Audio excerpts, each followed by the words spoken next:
زارا کا سب کچھ تباہ و برباد ہو جاتا ہے، لیکن زارا کو ابھی بھی اس معاملے پہ احساس نہیں ہوتا، اور یہ زارا کا سارا جو الزام ہے یہ منال کے اوپر لگا دیتی ہے کہ یہ سب کچھ منال کی وجہ سے ہوا ہے، اس کی نظر کھا گئی جس کی وجہ سے ایسا ہوا ہے۔ اب جب جو زارا کی ماں ہوتی ہے، جو اپنے گھر کے اندر ہوتی ہے، بڑی پریشان سی ہوتی ہے، تو اس کے پاس آتی ہے منال، اس کو پانی پیش کرتی ہے، پانی اسے دیتی ہے تو اس سے بڑا غصہ آتا ہے اور وہ گلاس نیچے پھینک دیتی ہے۔ جب گلاس نیچے پھینکتی ہے تو اس کے بعد یہ غصہ کرنا شروع کر دیتی ہے منال کے اوپر، اسے کہتی ہے کہ چلی جاؤ یہاں سے، نفرت کرتی ہوں آپ کے ساتھ، آپ کی شکل کے ساتھ، آپ نے اپنے گھر کو تو نہیں بچایا، اپنے گھر کو خود برباد کیا، اب تم میری بیٹی کے گھر کے پیچھے پڑ چکی تھی، میری بیٹی کا گھر بھی برباد کر دیا، سب کچھ تمہاری وجہ سے ہوا، تم میری بیٹی کی خوشیاں جو وہ کھا چکی ہو۔ جب یہ باتیں منال سنتی ہے تو یہ ہکی بکی رہ جاتی ہے، کیونکہ اس کے دماغ کے اندر تو ایسا کچھ بھی نہیں ہوتا، اس نے کبھی بھی ایسا نہیں سوچا تھا کہ ایسا ہوگا۔ بیچاری کی آنکھوں کے اندر آنسو ہوتے ہیں، یہ تو ایک ہمدرد بن کر آئی تھی کہ چلو پانی پیے گی تو تھوڑا بہت اس کا جو غصہ ہوگا یہ ٹھنڈا ہو جائے گا اور یہ سمجھنا شروع ہو جائے گی، لیکن یہ الٹا منال کے اوپر غصہ کرتی ہے۔ منال وہاں سے بھاگتی ہے اور اپنے روم کے اندر آ جاتی ہے، بہت زیادہ روتی ہے، آنکھوں کے اندر آنسو ہوتے ہیں کہ اب بیچاری کیا کر سکتی ہے، اگر کسی کے سامنے چیختی ہے چلاتی ہے تو اس کی جو آواز ہے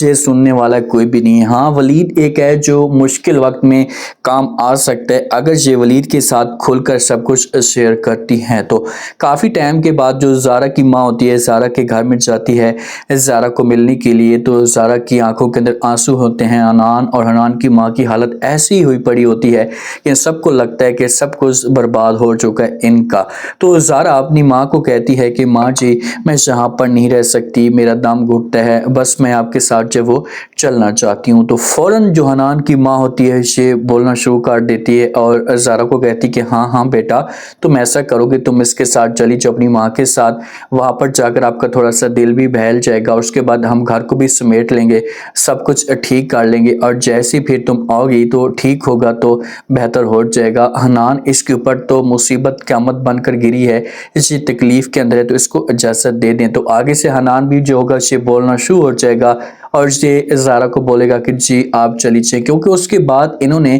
ٹھیک کرنا ہے اور پیسے بھی جھنجھوڑنے ہیں۔ جو ولید ہوتا ہے نا، ولید اپنی ماں کے پاس آتا ہے، آ کر بات کرتا ہے، ماں کو کہتا ہے کہ دیکھیں ماں جی جو ہونا تھا وہ ہو چکا ہے، میں آپ سے ایک بات کرنا چاہتا ہوں، میں ابھی بھی جو وہ منال کو چاہتا ہوں، میں جس لڑکی کے بارے میں بھی سوچتا ہوں تو سامنے مجھے منال ہی نظر آتی ہے، اس کے علاوہ میں کسی اور کے بارے میں سوچ بھی نہیں سکتا، کیونکہ محبت جو میں اس کے ساتھ کرتا ہوں۔ تو آپ سے ایک ریکویسٹ کرنا چاہتا ہوں کہ آپ جائیں اور جا کر منال کے گھر میں رشتے کی بات کریں تاکہ وہ میری زندگی میں جو وہ دوبارہ آ جائے۔ تو ماں یہ بات سنے گی تو یہ ولید کی بات مان جائے گی اور ولید کو بولے گی کہ ٹھیک ہے اگر آپ چاہتے ہیں تو میں جانے کے لیے تیار ہوں، لیکن اگر اس نے انکار کر دیا تو پھر میری کوئی بھی ذمہ داری نہیں ہوگی۔ اب دیکھتے ہیں کہ ولید کی ماں جا کر بات کرتی ہے تو آگے سے منال کا کیا رسپانس آتا ہے۔ اب زارا اس گھر کے اندر آتی ہے تو سارا الزام جو وہ یہ منال کے اوپر لگاتی ہے، منال کے اوپر غصہ کرتی ہے، کہتی کہ سب کچھ تمہاری وجہ سے ہوا، تم میرے پیچھے پڑی ہوئی تھی، میرا گھر تم نے برباد کر کے رکھ دیا۔ تو آگے سے منال بھی اسے بڑا پیارا جواب دیتی اور کہتی کہ آپ نے میرا زیور چوری کیا،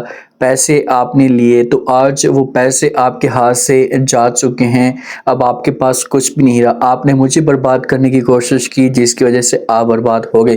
یہ باتیں زارا سنتی تو زارا کو بڑا غصہ آتا ہے اور یہ منال کو کہتی کہ اپنا بکواس بند کرو، دوبارہ اگر آپ نے ایسی کوئی بات کرنے کی کوشش کی تو اچھا نہیں ہوگا۔ اسے تھپڑ مارنے لگتی ہے اور آگے سے منال اس کا بازو پکڑ لیتی ہے۔ جب بازو پکڑتی ہے تو یہ فوراً زارا کو جواب دیتی اور کہتی خبردار اگر آپ نے کچھ بھی ایسا کرنے کی کوشش کی، میں آپ کی عزت کر رہی ہوں، آپ کا لحاظ کر رہی ہوں، تو آپ بھی تھوڑا سا لحاظ کریں۔ تو جب یہ ماحول گرم ہوتا ہے تو فوراً وہاں پر زارا کی ماں آ جاتی ہے اور یہ منال کے اوپر غصہ کرتی اور کہتی کیا کر رہی ہو، پہلے بھی میری بیٹی مصیبت میں اور اوپر سے آپ اس کے اوپر جو اس کا تماشا کھڑا کر رہی ہیں، چلی جائے جہاں سے اور اس طرح کی حرکتیں اب مت کرنا۔ کیا منال جب ولید کے پاس جائے گی تو اسے اب اس کا حق تو بنتا ہے کہ اس کے پاس چلی جائے تو اچھا ہوگا۔